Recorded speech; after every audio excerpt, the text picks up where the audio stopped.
Fala rapaziada, começando mais um episódio de Onde a Coruja Dorme FC e hoje para falar um pouquinho melhor a respeito da vitória do Corinthians por 2-1 sobre o Cruzeiro. Realmente era um jogo importante para o Corinthians, né? Era importante para o Corinthians estar tendo essa retomada, né? O Corinthians que vinha mal e vem se recuperando do campeonato, né? Fez um início de campeonato muito ruim, estava correndo um sério risco de rebaixamento durante praticamente o campeonato inteiro, porém nas últimas rodadas ele vem se recuperando bem, vinha de 4 vitórias, né? Agora com essa contra o Cruzeiro é a quinta vitória consecutiva do Corinthians, o que dá uma animada até para o Corinthians tentar buscar pelo menos uma pré-Libertadores. Então é uma mudança de panorama muito grande, e não só pela questão das vitórias, mas pela questão do desempenho também. Hoje, especialmente nos primeiros 15 minutos, quem viu o Corinthians jogando, se pegasse aquele time do início do ano e do início do Campeonato Brasileiro, praticamente não reconheceria, porque realmente é impressionante como o Corinthians melhorou. Impressiona bastante também como o Corinthians agora tem um padrão tático e parece que também tudo que estava dando errado para o Corinthians agora passa a dar certo. E eu acho também que muito disso se deve à contratação do Memphis Depay, porque realmente ele é um grande jogador, é um nome internacional, é um nome que chama bastante atenção, né? E ele vem decidindo. É óbvio, ele não está na sua forma ideal, porém, apesar disso, ele ainda consegue ser bastante decisivo e consegue ajudar bastante o Corinthians. Ele vem provando isso a cada rodada e nessa rodada não foi diferente. Ele conseguiu fazer o primeiro gol, realmente um belo gol, bem na característica dele mesmo, um chute bastante potente que ele consegue acertar. Então, realmente, a gente percebe que é um jogador bastante diferenciado. Não à toa ele teve uma carreira extremamente consolidada na Europa. E também o Corinthians conseguiu contratá-lo aí de forma até surpreendente, né? Ninguém esperava que ele viesse para um time brasileiro. Porém, o Corinthians conseguiu concretizar esse reforço, né? E realmente ele está mostrando que é possível fazer a diferença. E também se a gente comparar um pouco do que falou a presidente do Palmeiras, a Leila Pereira, né? Ela falou de que o Palmeiras não vai buscar grandes nomes, tudo. E a presença do Memphis, ele praticamente refuta essa teoria da presidente do Palmeiras, porque a gente vê que um grande nome ainda decide, mesmo ele não estando no auge, né?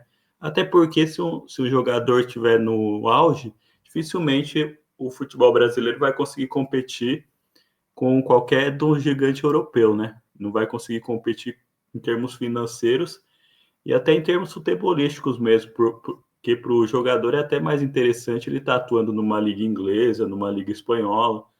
Então, se o jogador realmente estiver no auge, dificilmente vai conseguir fazer uma contratação de um time brasileiro, a menos que ocorra alguma coisa de vontade do jogador, ou até como está se especulando do Santos com o Neymar, que o pai do Neymar compraria o Santos e o Neymar viria para jogar por conta disso. Aí em questões assim até é possível. Mas fora isso, a gente vê que não tem como você pegar um jogador que está em alta na Europa. Então, você tem que pegar um jogador como fez o Corinthians, que estava na baixa assim, né? Não estava nos seus melhores momentos e acabou correndo um risco, né? Entre aspas, porém vem se provando uma decisão acertada, né? Em relação ao financeiro do clube e tudo, isso aí é uma questão que eles vão ter que tratar aí internamente, né? Mas em relação a futebolisticamente falando, dentro das 4 linhas, o Memphis vem resolvendo e ele vem fazendo algo também que eu acho que fez muito bem para a equipe do Corinthians, especialmente para o Yuri Alberto, que ele vem chamando o protagonismo, né? Porque a gente via antigamente o Yuri Alberto muito pressionado, tudo que dava errado, todo mundo apontava para ele, e até com uma certa razão, porque realmente ele não estava desempenhando bem, estava perdendo gols fáceis, né? Estava fazendo escolhas erradas durante praticamente todo o jogo, então é normal que a torcida fique desapontada e acabe descontando no jogador, né? mas com a chegada do Memphis, acaba que ele puxa toda essa responsabilidade, né, por ser um nome que chama atenção, por um nome até que tem um salário bem maior do que os outros. Então, as cobranças que iriam para outros atletas acabam indo todos para ele. Então, você pode reparar, e na minha visão isso não é coincidência, como o Yuri Alberto melhorou de uns tempos para cá, e coincide com a chegada do Memphis, porque a pressão sai um pouco do Yuri Alberto e vai toda para o Memphis. E é justamente o Yuri Alberto que faz o segundo gol. E lembra que a gente estava conversando no início do vídeo, a questão da sorte? Ele faz a finalização desvia no zagueiro do Cruzeiro. Se fosse em outros tempos de Yuri Alberto, provavelmente a bola até sairia do estádio, porém, como a fase está boa, como as coisas estão mudando, a bola desvia e entra. Então, realmente, o Yuri Alberto vem mostrando uma boa recuperação, ele vem mostrando que realmente é um centroavante de qualidade, né? Não à toa ele fez grandes campeonatos, grandes jogos pelo Internacional, né? Que despertou o interesse do Corinthians. Havia até um boato que o Palmeiras também tinha interesse nele. Até aí a gente não sabe se isso é verdade ou não, mas havia esse boato. E ele é um centroavante de qualidade, porém, ele vinha numa má fase. Quando você está numa má fase, vai tudo por água abaixo, né? Você perde a sua concentração, você perde a sua confiança, parece que tudo conspira para que nada aconteça de bom para você. Mas uma vez que você consegue recuperar isso, aí você consegue mostrar todo o seu potencial. E é justamente isso que está acontecendo com o Yuri Alberto. Ele está mostrando o centroavante que ele é, o centroavante decisivo, o centroavante que realmente pode contribuir bastante para a equipe do Corinthians. E ele tá jogando muito bem. Realmente, todas as críticas que foram feitas no passado foram feitas com razão, porém, também no momento em que é necessário fazer elogio, é justo que se faça também. E nesse momento, o futebol que o Yuri Alberto vem jogando é digno de elogios.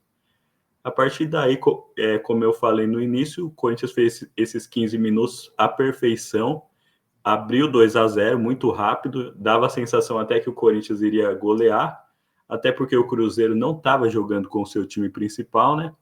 Lembrando que o Cruzeiro está totalmente focado na decisão da Copa Sul-Americana, então é a prioridade do Cruzeiro nesse momento, então optou por ir com os reservas, né? Só que o Corinthians não tem nada a ver com isso, se aproveitou muito bem, dava a impressão que ia golear, porém o Cruzeiro consegue equilibrar o jogo. O Cruzeiro consegue realmente retomar as chances, né? O jogo chega num certo equilíbrio até que o Cruzeiro desconta, né? Faz o seu primeiro gol, após novamente uma bola desviada de um chute e que deixa o goleiro do Corinthians, que é um excelente goleiro também, totalmente fora da jogada. A bola desvia e o goleiro fica totalmente sem ter o que fazer. A bola entra, o Cruzeiro consegue fazer o 2-1, porém o Corinthians vai para o intervalo com essa vantagem e com bom prognóstico, né? Só que o que eu acho também que atrapalhou, especialmente no segundo tempo do Corinthians, foi a questão do desgaste físico, né? Que o jogo ocorreu às 11 horas da manhã. Eu, particularmente, não gosto desse horário. Para mim, é ruim para quem assiste, é ruim para quem joga, prejudica bastante o espetáculo, especialmente em datas como essa, onde está fazendo um forte calor, né? Eu vi que os termômetros registraram 32 graus, então fica quase que impraticável você jogar futebol no sol do meio-dia com 32 graus. Então é óbvio que vai cair o desempenho. Então, no segundo tempo, por conta desses fatores, equilibra. O Cruzeiro consegue equilibrar o jogo e vai especular, né? Vai tentar uma bola aérea, vai tentar uma bola parada, vai tentar fazer qualquer coisa para de repente arrancar o empate. Empate que, na minha visão, sequer estava nos planos do Cruzeiro, porque, como eu falei, o Cruzeiro está totalmente dedicado à final da Sul-Americana. Porém, o Corinthians se segura bem, faz o seu dever de casa muito bem feito, leva esse placar de 2-1 até o final e consegue essa vitória. Uma vitória bastante impressionante, né, para o que o Corinthians estava pretendendo no campeonato. Eu, sinceramente, achava que o Corinthians iria até o final do campeonato disputar para não cair, iria se salvar, se fosse se salvar nas últimas rodadas, porém, matematicamente, o Corinthians já está praticamente fora, né? Com 44 pontos, já é aquele número mágico, né? Que a gente fala, que já te livra da Série B. Então, agora o Corinthians pode já pensar mais para frente, né? Pode pensar numa pré-Libertadores, pode pensar até numa Sul-Americana, na pior das hipóteses, porém o rebaixamento já está descartado, né? Então é algo que impressiona, né? Mas também nós não podemos deixar de falar o que é correto, né? A gestão do Corinthians é muito ruim, em alguns momentos é até irresponsável, na minha visão. Inclusive a contratação do próprio Memphis mostra essa irresponsabilidade em termos financeiros, muito embora dentro do campo o Memphis está lá resolvendo. Então, realmente agora cabe a questão financeira do Corinthians ver como é que vai pagar isso daí, né? Porque dificilmente o Corinthians, que já é um time muito endividado, né? Vai acabar provavelmente aumentando mais a sua dívida e a partir daí ninguém sabe o que pode acontecer, né? Se vai virar uma SAF, se vai negociar com um patrocinador, se vai pegar um investidor, aí cabe ao Corinthians ver o que vai fazer. Mas dentro do campo, as contratações estão funcionando, o Corinthians acertou bastante e eu quero destacar principalmente na contratação do goleiro Hugo e o Garro também.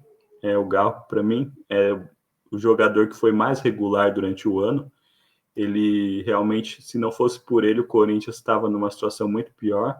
É um jogador que chama a responsabilidade para si, é um jogador que chama a responsabilidade, é um jogador muito bom. Então, realmente, o Corinthians muda aí de patamar no campeonato e sai de uma disputa do rebaixamento para uma disputa da pré-Libertadores. Agora eu quero saber um pouquinho mais de você. O que você achou do jogo? O que você está achando dessa arrancada do Corinthians? Fala para mim nos comentários, pode ser? Um abraço. Tchau, tchau.